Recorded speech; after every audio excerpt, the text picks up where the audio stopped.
તો ધર્મના નામે ધતિંગ અને કમાવા માટે દીકરીને બનાવ્યું માધ્યમ। નમસ્કાર, તમે જોઈ રહ્યા છો ચક્રવાત ન્યૂઝ। ત્યારે મહત્વપૂર્ણ સમાચારો સાથે હું શ્રીકિતા। તારે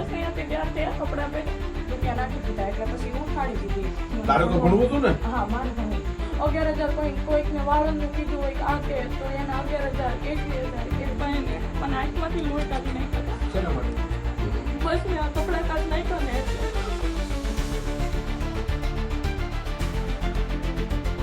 ફરી એકવાર ભૂઈમાં અને ભુવાઓને લઈને એક ચોંકાવનારો કિસ્સો સામે આવ્યો છે ગુજરાતમાંથી જ, અને ગુજરાતના સુરતનો આ કિસ્સો છે।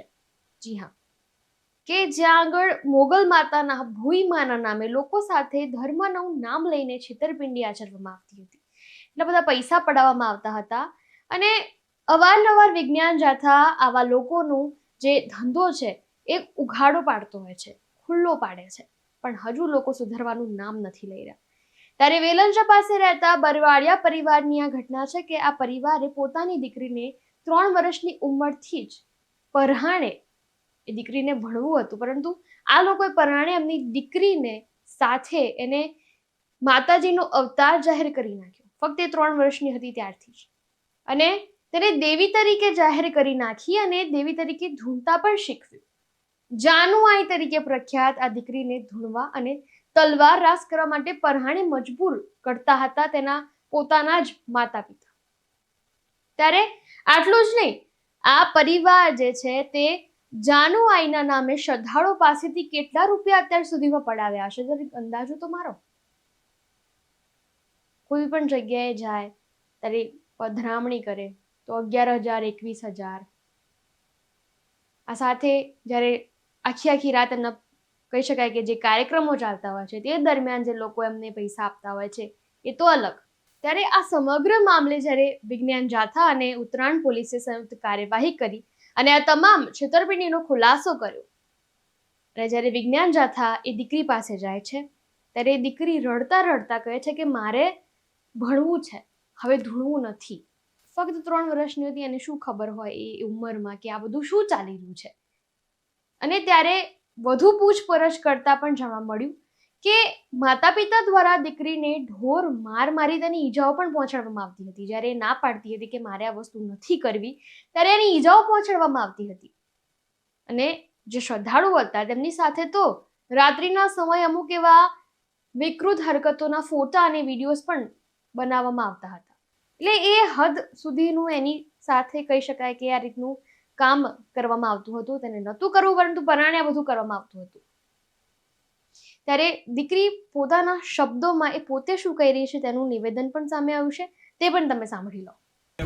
જે કોઈ દીધું હોય મને કોઈ તમારામાં વાંધો નથી, પણ તમે આ ધૂણાવી અને આ બધું જે કરાવો છો એ સંપૂર્ણ પધરામણી આ તે બધું ખોટું છે। આવું બધું પ્રવૃત્તિ બંધ કરો અને માત્ર ને માત્ર તમારે સેવા પૂજા કરો, એમાં અમે તમને ક્યાંય અડચણરૂપ નહીં થાય, બરાબર? 3 વર્ષ સુધી માતાજી એવા, કેટલા વર્ષે માતાજી એવા? 3 વર્ષે માતાજી એવા, પછી અત્યાર સુધી માતાજી આવે છે, બરાબર? પધરામણી કરવા જાવ છો, પૈસા દો છો, બરાબર? તમે કરો, આ બધું બંધ કરી દો। જે કઈ કેટલા રૂપિયા અત્યાર સુધી મા બાપને કમાઈ દીધા છે, જે તારા મા બાપની સામે નથી જોવાનો, કેટલા રૂપિયા કમાઈને દીધા છે, ઓછા બધા કે ને કેટલા ધૂણવાથી 3 વર્ષથી અત્યાર સુધીમાં આની ઉંમર કેવડી થઈ કે ગયા હોય કે ન ગયા હોય, બધી મને ખબર હોય, જે કઈ બહેનો હોય ને એ ખબર હોય, જ્યાં ઘરે બહેનો હોય તો ખબર હોય, એવી છોકરી, નાની છોકરીનો તમે જિંદગી બગાડવામાં આ બધું બંધ કરો। તારે શું કરવું છે બેટા, કયો શું કરવું છે? કાંઈ વાંધો નહીં, તમને નહીં, એને બોલવા દો, તમે બોલવા દ્યો, શું કરવું વાંધો છે? નહીં। બંધ કરી દેવું સાહેબ, પણ હું તો શું કરું? તને પરણે કરાવે છે? ના, પણ હવે 3 વર્ષથી આ કપડાં પહેરીને આ કર્યું છે। વસ્તુ કયો પકડાઈ જાવ, તમે સમજી દો, તમે લ્યો છો કોઈ પધરામણી કયો, હમણાં તમને 21,000 કોઈ કહી ગયા કે જે કહી ગયા હોય કે જે તમને કહી ગયા એને કળા કરાવી દીધો બેટા। આ કળા કરતા મહેનતથી કમાવું ને મારી દીકરી મહેનત ને કમાવું, આ કળા ગામના કળા પહેરાતી અભારીઓ આ ઘર છે ને આ તમારું ખબર પડે કે તમને આમાં ધંધો છે, આટલું જ હોય એટલે તમને ખ્યાલ આવી જાય આ ધંધો લઈને તમે બેઠા છો। શું લઈને? ઘર હોય, તમે સંસારી માણસ હો અને બધું કરો તો કાંઈ ન રાખો અને માત્ર માતાજીનો મઢ રાખો, પૂજા કરો, સેવા પૂજો. આ અમારા બધાના સાહેબના બધાના ઘર છે.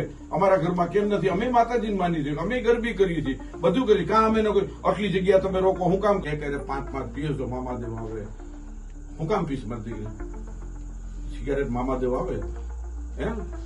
તારે ફોટા જોવા છે સિગારેટના? અહીં મારા માણસો આવી ગયા છે 6 મહિનામાં. જોવા છે સિગારેટ ના પીવો? એ કહે 7-8 સિગારેટ પીવો છો બેટા, એ તમને સ્વાસ્થ્યને કેટલું નુકસાન છે. અમે તો તમારે ભલા માટે આવ્યા છે. લાખ રૂપિયા નાખી દીધા એટલે પછી ઉઠાડી દીધી કે નહીં. પછી મને તારે તો ભણવું હતું ને? હા, મારે ભણવું. તારે ભણવું હતું એટલે તને ઉઠાડી મૂકી, હા. બરાબર? એટલે તારી આવી જિંદગીમાં તને નાખી દીધી. પછી શું થયું? પછી ક્યાં ક્યાં કેટલી જગ્યાએ પધરામણી કરી? તો ઘણી જગ્યાએ 3 વર્ષની હતા ત્યારથી આજ મારે 17 ભાઈ 17 વર્ષ. 3 વર્ષથી અહીંયા સુરતમાં અમુક જગ્યાએ ગયા ને? અને ત્યાં પૈસા તો આપે ને તમને? પૈસા આપે ને? હા. કેટલા આપણે આશરે આપે બેટા? જે હોય ભેળિયામાં 2151 રૂપિયા મૂકે. પછી કદાચ કીધું હોય કે માતાજીના નિવેદના આપે તો એ બધા મૂકે. એટલે 21,000 10,000 કેટલા? એવી રીતે 11,000 કોઈકને વાળંદનું કીધું હોય કે આપે તો એના 11,000 21,000 એવી રીતે. કે ને હા 21,000 ની તમને રકમ તો આવે છે ને મારી દીકરી? હા ભલે તમને પધરાય, ભલે તારો તું ન્યા જવા બધું ગુણ ને બધું કહે. હે બેટા? બેટા મારી નવી જિંદગી ચાલુ કરો. જાથા ઈચ્છા છે દિલથી? હા એ શું દિલથી ઈચ્છા છે ને? બોલ ને. 3 વર્ષના હતા તે વર્ષમાં આ વસ્તુ કરાવેલું હતું. કરાયું છે ને તને? પરાણે જ કરાયું ને? 3 વર્ષની હતી ત્યારથી આ કપડાં પહેર્યા. એટલે પછી શું થાય? મને કોઈ જાતની ખબર પણ નથી. હા પછી મને યાદ રાખજે, અમને તારી સાથે કોઈ દુશ્મની નથી. કે જયસુખભાઈ રે નથી પ્રિયાબેન રે, ત્યાં નથી જયેશભાઈ રે ઉર્ફે જયેશભાઈ રે, કોઈ રે નથી. શું કીધું તું તમને ભાઈ? તમને શું કીધું? 21,000.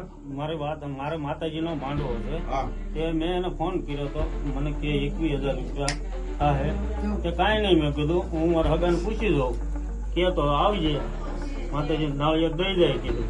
21,000 માં. હા એટલે 21,000. આપણે ફોન કોને ઉપાડ્યો તો? ફોન કોને ઉપાડ્યો તો? હે? ફોનમાં વાત કોને કરી? ભાઈએ વાત કરી. ભાઈ વાત કરી, બેને નથી કરી ને? બેને વાત કરી. બેનને ખબર નહીં હોય, પછી ખબર પડી હોય. બરોબર ને? મને અંદર કહેવાયું હતા કે બેનને પગનું પૂછે, એમના સ્ક્રૂ ફિટ કર્યા છે પાછળ, આજે પૂછે.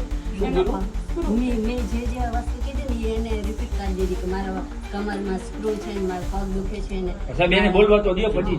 એટલે હા બોલ બેટા. જો બેટા મને તને હમણાં મારી કોને હતી? કોને મારી હતી? મારા પપ્પાએ ને મને આંખમાંથી લોહી કાઢી નાખ્યા હતા. શેના માટે? બસ મેં આ કપડાં કાઢી નાખ્યો ને એટલે અને એમ કે 5-6 લાખ રૂપિયા તો મેં માણસ પાસેથી પડાવી લીધા, બરાબર. પછી પાછી 10 લાખની માંગણી કરી. એટલે કે જો હવે. મારા મમ્મી પપ્પાની લોકો મને કરાવે તો પછી હું શું કરું? તેને વાતો કરી પછી આગળ જઈને કહી દીધું. હા. પપ્પા તને આવીને કહી ગયા.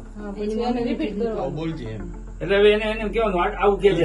આમ એટલે એમ કે માતાજીએ કીધું. માતાજીએ કીધું એમ. હા. હા એમ. એટલે હા, એટલે સ્ક્રિપ્ટ બનાવી. મને ખબર હતી એટલે મેં આ કપડાં તારે કાઢી કોઈથી નાખ્યા. સાંભળ. ફરીથી મને મારીને આ કપડાં પહેરાવવા દીધીશ. એ માણસ પાસેથી 4-5 લાખ રૂપિયા લઈ પણ લીધા. અમારું ઉત્તરાયણ પોલીસ સ્ટેશન ખીચામાં છે. આમ ને તેમ આ કરાવડાવો અને કપડાં ન પહેરાવું તો ખરાબ બોલે મારા વિશે. ત્યારે આ સમગ્ર પડદા ફાશ થતા એમનો જે આખો કહી શકાય કે આ ધંધો ઉઘાડો પડતા ખુલ્લો પડતા જે આખરે માતા પિતા છે તે વિજ્ઞાન જાથાના પગમાં પડીને માફી માંગતા જોવા મળ્યા. પરંતુ કહેવાય છે ને કે આજના જમાનામાં જ્યાં એક બાજુ એવા માતા પિતાઓ છે કે જે પોતાની દીકરીને ભણાઈ ગણાઈને કોઈ સારી એવી ટ્રેનિંગ આપીને તાલીમ આપીને એટલે ઇન્ડિપેન્ડન્ટ બનાવવા માંગતા હોય છે ને કે વુમન સેલ્ફ ડેવલપમેન્ટના કોર્સિસ પણ કરાવતા હોય છે, સારી સારી વસ્તુઓ શીખવાડતા હોય છે, એટલી આત્મનિર્ભર એને બનાવતા હોય છે, એને એટલું સરસ મજાનું જ્ઞાન આપતા હોય છે, સારી સારી વસ્તુ શીખવતા હોય છે. અને બીજી જ બાજુ આવા માતા પિતા કે જે પરાણે દીકરીને એક માધ્યમ બનાવી દે છે પૈસા કમાવાનું, અને એમાં પણ પરાણે કે જે દીકરીને નથી કરવું, તેને નથી ગમતું, તે તેની સાથે કરવામાં આવે છે. ધર્મ વિશે સાચી વસ્તુ શીખવાડો ને આ બધી આ રીતે ધર્મ વિશે, ધર્મને લઈને, ધર્મને માધ્યમ બનાવીને આ રીતે પરાણે પૈસા કમાવા, એ પણ દીકરીનો ઉપયોગ કરીને, એ કેટલી હદ સુધી યોગ્ય છે? પ્રિયાબેન બરવાલિયા આજથી જાનુને માતાજી તરીકે બધું બંધ અને એને જ્યાં ભણવું છે જે સ્કૂલમાં એ સ્કૂલમાં બેહાડ્યું, પણ અમારી પાસે પૈસાની સગવડ હાહે થઈ જયસુખભાઈ આજથી જાનું ને કાંઈ પણ દોડવાનું પધરામણી બધું બંધ, કોઈ જગ્યાએ કોઈ વસ્તુ નહીં. બસ હું શાંતિથી એના દિવાળી પછી એને સ્કૂલમાં બેસાડી દઈશ. રેફ્યુઝ સોસાયટી વેલંજા ગામની પાછળ વેરાઈ માતાજીની મંદિરની પાસે છેલ્લા 10 વર્ષથી ઘરમાં મોગલમાનો, ચુડલમાનો અને મામાદેવનું સ્થાનક બનાવી અને લોકો સાથે શારીરિક, માનસિક, આર્થિક શોષણનું કામ કરતા હતા.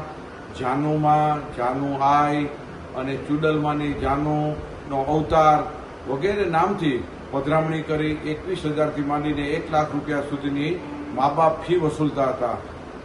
આ દીકરીને 3 વર્ષથી માતાજીના મોગલમાના કપડાં પહેરાવી અને પધરામણી કરી, અવતાર જાહેર કરી અને લોકો સાથે લૂંટ કરતા હતા. વિજ્ઞાન જાથા પાસે માહિતી આવતા, ખરાઈ કરતા, સત્ય હકીકત જણાય. અનેક લોકોને તેઓએ શોષણ કર્યું હતું.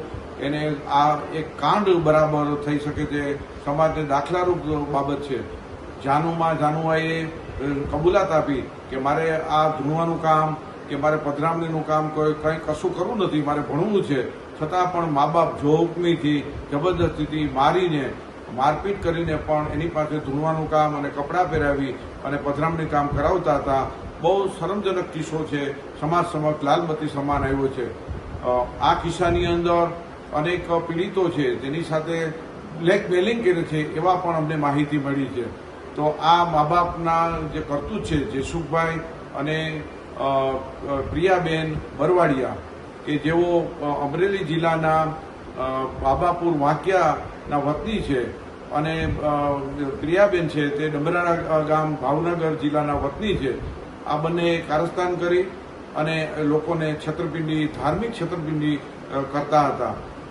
સંપૂર્ણ આ ખુલ્લું પડી જતા એને માફીપત્ર, કબૂલાતનામું આપી દીધું. કાયમી લોકો સાથે છેતરપિંડી બંધ કરીને જાહેરાત કરી છે અને જાનુમાએ પણ અભ્યાસ કરવો છે તે મુજબની મા બાપ પાસે ખાતરી લેવામાં આવી છે.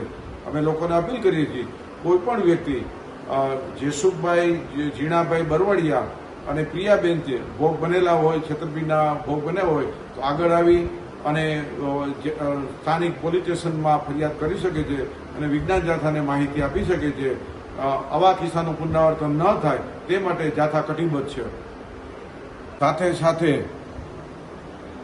આ લેક્યુવ્યુ સોસાયટીમાં જે પર્દાફાશ કર્યો તેમાં વિજ્ઞાન જાથાને મદદ કરનાર સુરતના police commissioner Anupamsinh, deputy police commissioner, joint police commissioner, assistant police commissioner અને ઉત્તરાયણ પોલીસ સ્ટેશનના પીઆઈ અને 1 અને 2 અને સમગ્ર સ્ટાફ, મહિલા કોન્સ્ટેબલ સહિતે ઉત્કૃષ્ટ કામગીરી કરી હતી અને વિજ્ઞાન જાથા તેનો આભાર માને છે.